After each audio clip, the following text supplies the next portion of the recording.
The Royal Hotel is a brand new film that just came out in 2023, and this one takes place in Australia. It's an independent film, and it's a drama thriller mostly, so it kind of balances those two aspects. Some people say it's like has sprinkles of horror in it too. I wouldn't say so at all. It's pretty full drama, full thriller kind of experience.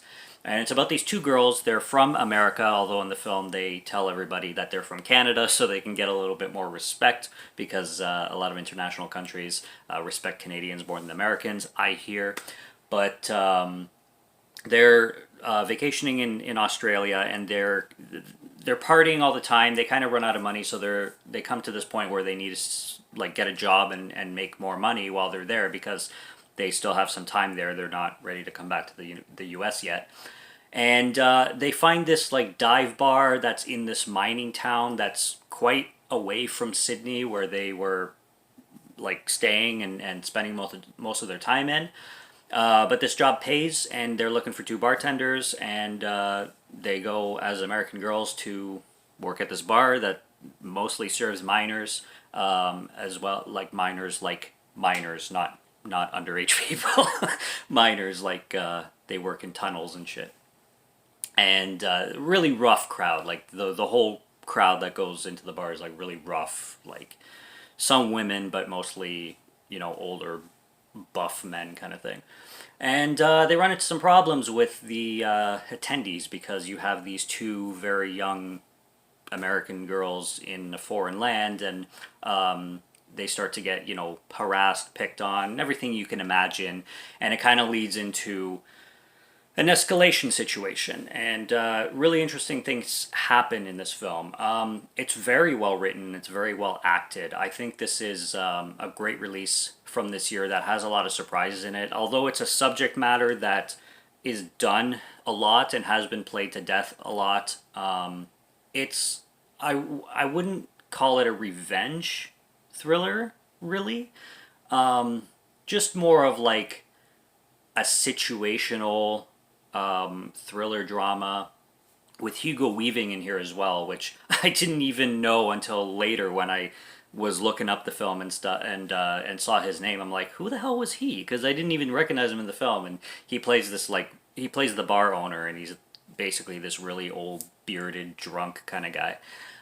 Does a really good job himself too. But the male characters, the patrons of the bar, basically, you get a couple of them, and they all have their ticks and their personality traits that really makes the audience uncomfortable, especially with like what you're imagining is going to happen.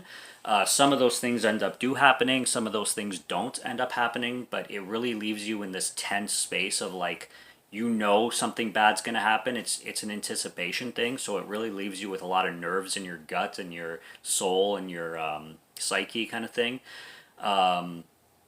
And I think it's a well paced and well developed film. Like it's slower in pace, but it goes in directions that are very interesting and keep you focused kind of thing. And it leads up to this climax that is kind of satisfying and believable and question raising and entertaining. And even there's some conflicts between the two girls too. It's hard to talk about without spoiling, but they kind of have issues brought up with them, not big ones, but just morally and one will want something and the other one won't, kind of thing. One of them will want to protect the other one won't want protecting, stuff like that. And a lot of times I'm shaking my head at the screen because I'm siding with one of them and I think the other one's a complete moron.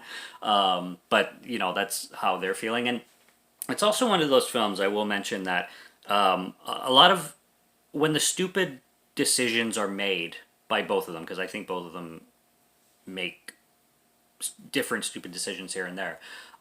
They're also believable. Like sometimes I'm looking at the screen and I'm like, why are you doing this right now? And then I think about it and I'm like, oh, okay, that actually makes a lot of sense. Or like, why is this the right time to do this? And then I think about it and I'm like, but you know what? Yeah, I could see why she would. Like, yeah, this person would have anxiety. This person, would resort to this kind of thing.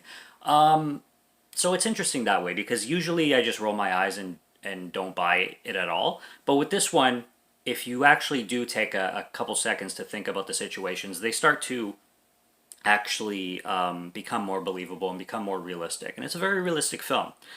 And I think it doesn't wear its subject matter on its sleeve either. I think this is a well palatable, rounded film that obviously a lot of young females will relate to the most, but it's also made for other audiences, and you can feel the fear even if you're not a 21-year-old girl kind of thing. You know, it's well made, and it's well diverse, and it's well, maybe diverse isn't the word, but it's a well rounded film for multiple viewers kind of thing. And there's multiple things to take from the film, but there's something for everybody, and it keeps kind of evolving as the film goes on, and keeps asking different questions and coming up to different themes and stuff like that. So I thought it was, and at the same time being very entertaining too, because it does, there's satisfying up and comings to everybody that deserve them, I would say. There's one thing that happens to a guy, that a patron of the bar, that I don't think they deserved, because I'm gonna keep, like, I'm not gonna talk spoilers. I'm gonna keep this light in describing it. Like, this guy does something good for the girls, but because he's involved with everybody that was horrible, the girls start throwing shit at him, and I'm just like, he just saved your asses. What's wrong with you? But other than that, where I was like, yeah, I don't get that.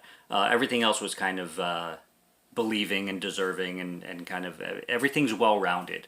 And even the ending, like even the last line delivered by this female patron of the bar before the credits roll, it's just like the cherry on top, and the kind of bow tie to this whole experience that you just watched. And it's cool. Like, it's cool. I think this is a film that like Tarantino would watch and be like, yeah, I love this. I love the theme of this.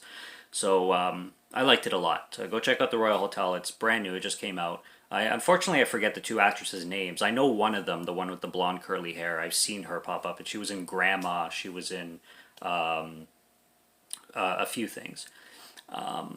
But yeah, it's a cool film, so I recommend it for sure, and it's worth checking out in my opinion. So subscribe to Morgan Film Fan if you like to listen to my voice, or if you like my film reviews. I'll be back with more soon, so stay tuned for those. Check out what's on the channel already. Stay tuned for what's coming. Until next review, have a good one. Take care and cheers.